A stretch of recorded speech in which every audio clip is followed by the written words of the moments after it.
I want to talk to you about my dad, my little daddy that I love so much, and he passed away a couple years ago at the age of 105.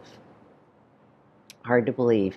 Had a natural death, was healthy, ended up with little tiny strokes, and had to go in the nursing home the last 2 weeks of his life. But he said, I just didn't think I'd end up like this. And I'm like, Daddy, I mean, you're 105. Everybody's gone before you. It's just like you've had an unbelievable life.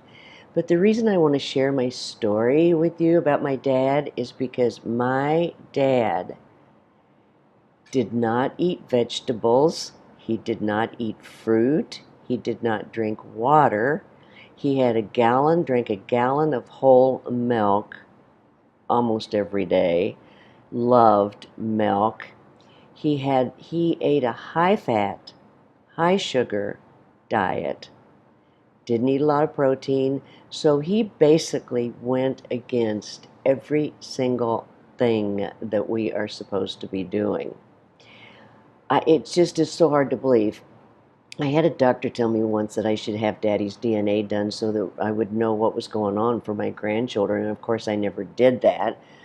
But he skydived with me when he was 91 years old. Now, the miraculous thing about that wasn't the fact that he was 91 and he skydived, but the fact that he was able to raise his legs above his waist. Because when you skydive, and I think I've talked about this maybe before, but when you skydive, you sit down on the landing. Everybody's afraid of the landing, but you sit down, but you have to be able to raise your feet above your waist so that you don't break your legs. And my dad at the age of 91 was able to do that. Now, he didn't exercise, but he worked very hard. I grew up in a small town in Kansas, and my dad delivered bread, and he was in and out of that truck, and he worked really hard, and so that's where he got his exercise. And of course, he was a great golfer. He was played golf up until he was 100.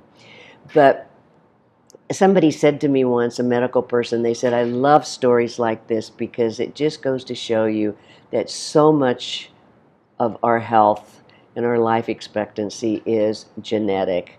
And of course, everybody says to me, well, you're going to live a long time. But on the other hand, I had a mother that was in a nursing home at 69 and died at 72 and was the most unhealthy person I've ever known. And my dad was the healthiest person I've ever known.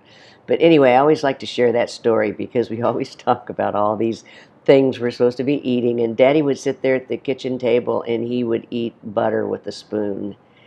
I just shake my head. He didn't wear hearing aids. He didn't have to wear glasses.